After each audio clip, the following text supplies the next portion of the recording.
नमस्कार। इस वीडियो में हम करेंगे अव्यय या अविकारी शब्द। अब अव्यय क्या होते हैं?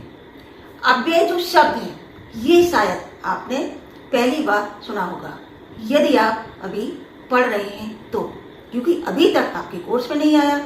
आज जब कोर्स में है तो पढ़ना ही होगा।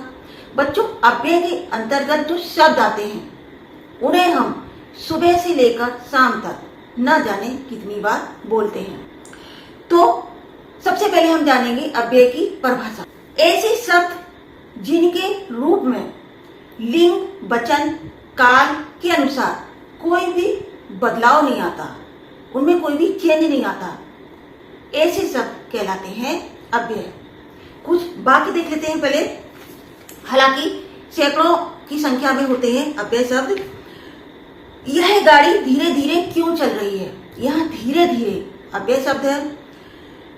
बिस्तर के ऊपर बिल्ली बैठी है, यहाँ के ऊपर अव्यय शब्द है। अतुल और मीरा भाई बहन है, यहाँ और अव्यय शब्द है। उप, मेरे सिर में बहुत दर्द है, यहाँ उप अव्यय शब्द है।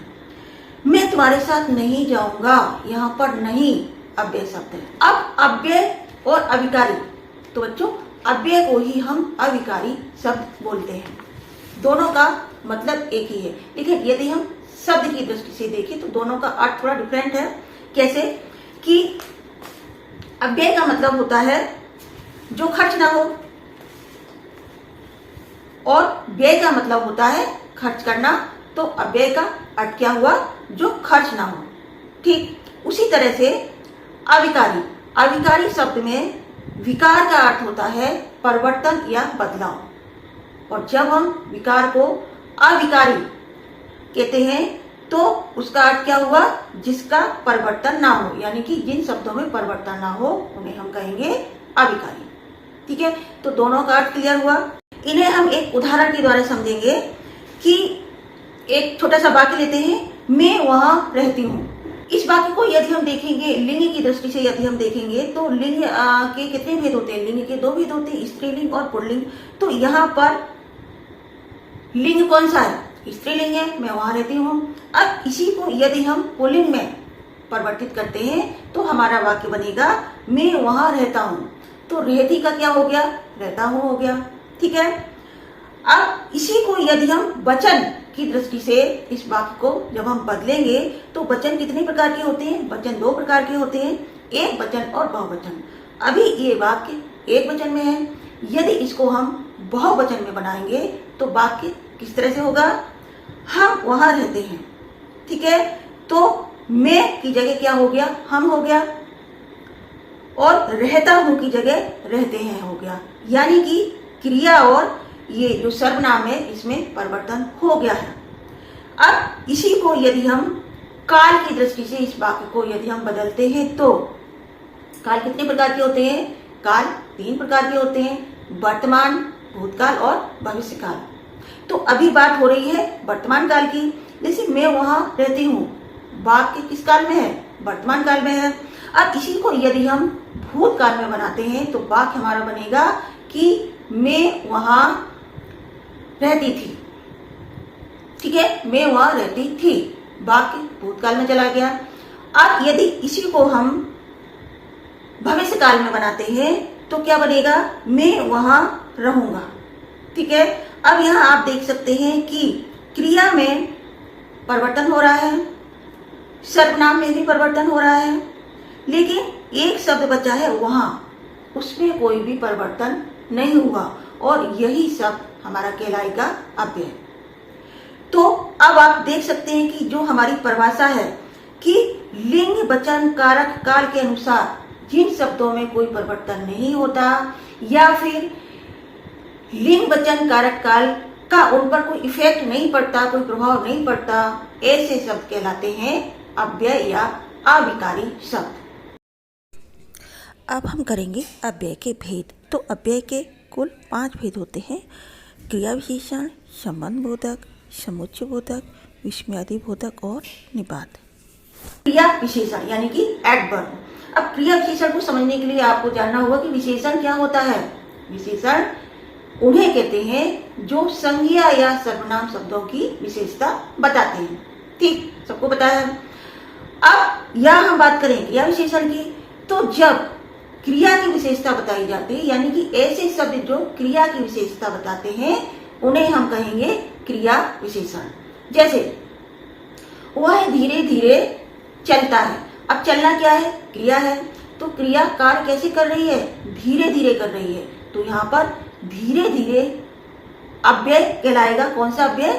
क्रिया विशेषण अव्यय। क्रिया विशेषण के भी 4 भेद होते हैं, कालवाचक, स्थानवाचक, परिमाणवाचक और रीतिवाचक। ठीक है। तो काल का मतलब होता है समय, स्थान का मतलब होता है जो स्थान को संबोधित करता है, परिमाण का मतलब होता है जैसे कि मात्रा, कोई नापतोल, और रीति का मतलब होता है कोई तरीका या कोई ढंग या कोई रीति। ठीक है। तो इनके अलग अलग उदाहरण हैं। जैसे कि वह प्रतिदिन व्यायाम करता है, यानी कि जो क्रिया हो रही है वो कैसी हो रही है? प्रतिदिन हो रही है।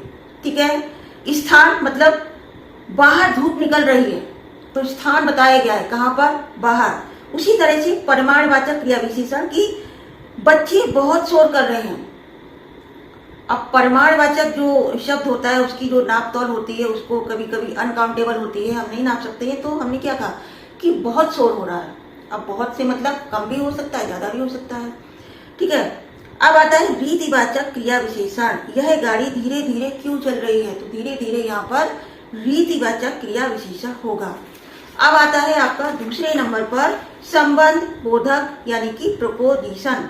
जो शब्द संज्ञा या सर्वनाम का संबंध वाक्य के अन्य शब्दों के साथ जोड़ते हैं वो शब्द संबंध बोधक अव्यय कहलाते हैं। इसके भी 9 भेद यहाँ दिए हैं, जिसमें काल बोधक यानी कि समय को बताते हैं कि के बाद, के पश्चात, के पहले, के पूर्व। मैं पढ़ाई करने के बाद खाना खाऊंगी, तो के बाद क्या है हमारा?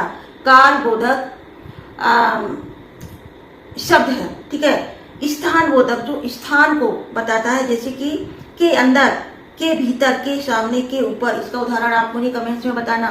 दिशा बोधक जो दिशा को संबोधित करता है, जैसे कि की तरफ, इधर उधर, के पास, आस पास। मैं स्कूल के पास रहती हूँ, या मेरा घर स्कूल के पास है, या मेरा घर स्कूल के